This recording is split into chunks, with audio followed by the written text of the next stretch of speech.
jenazah sebelum disolatkan diketahui lebih dahulu oleh para hadirin. Yang pertama adalah tentang utang piutang. Makanya kalau dia meninggalkan utang, yang pertama kita minta maaf kepada yang hadir.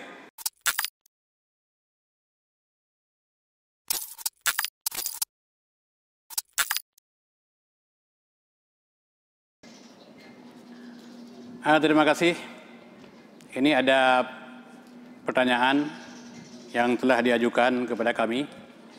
Terima kasih, kita akan berusaha untuk memberikan jawaban. Mudah-mudahan jawaban ini ada manfaat buat kita semua untuk bisa kita amalkan dalam kehidupan kita sehari-hari. Pertanyaan ini sehubungan dengan utang. Manakala seseorang meninggalkan utang, kemudian dia meninggal dunia, apakah utang itu harus dibayar atau siapa yang membayarnya? Terima kasih atas pertanyaan yang sangat bagus. Jadi mudah-mudahan jawaban ini pun akan bisa memberikan kepuasan kepada saudara-saudara yang hadir pada kesempatan ini dan bisa diamalkan dalam kehidupan sehari-hari. Sama-sama kita ketahui bahwa manakala ada seseorang yang meninggal dunia, maka difardu kifayahkan atasnya 4 perkara. Yang sebagaimana kita ketahui, dimandikan, kemudian dikafani, lalu disolatkan dan dikuburkan. Yang perlu kita ketahui bahwa ada hal yang seolah hari ini diabaikan. Seolah-olah bukan merupakan sebuah kewajiban.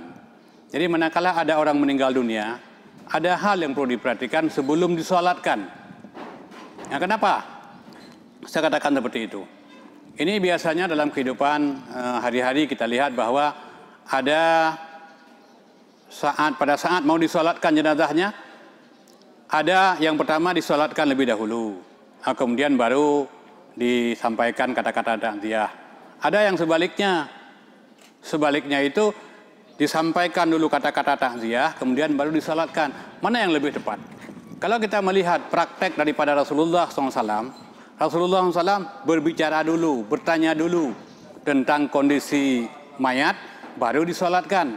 Satu ketika ada orang meninggal dunia, kemudian diminta supaya Rasulullah mengimami jenazahnya.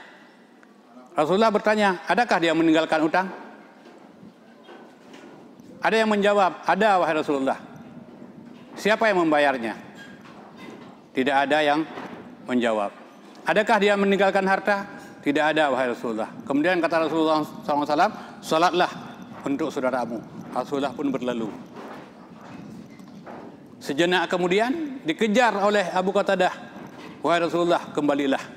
Wahai Rasulullah, hendaknya engkau mengimami jenazah ini. Utangnya saya yang membayar.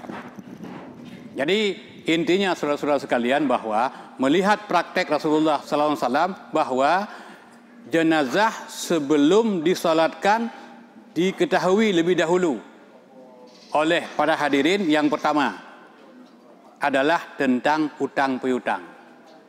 Makanya kalau dia meninggalkan utang, yang pertama kita minta maaf kepada yang hadir. Kalau bisa dimaafkan. Kalau tidak, utang si mayat itu kita alihkan kepada keluarga. Jadi jenazah yang kita solatkan, jenazah yang tidak berhutang. Jadi yang kita solatkan jenazah yang tidak berhutang. Karena hutangnya telah dialihkan kepada keluarga. Baru kita melaksanakan solat jenazah untuknya.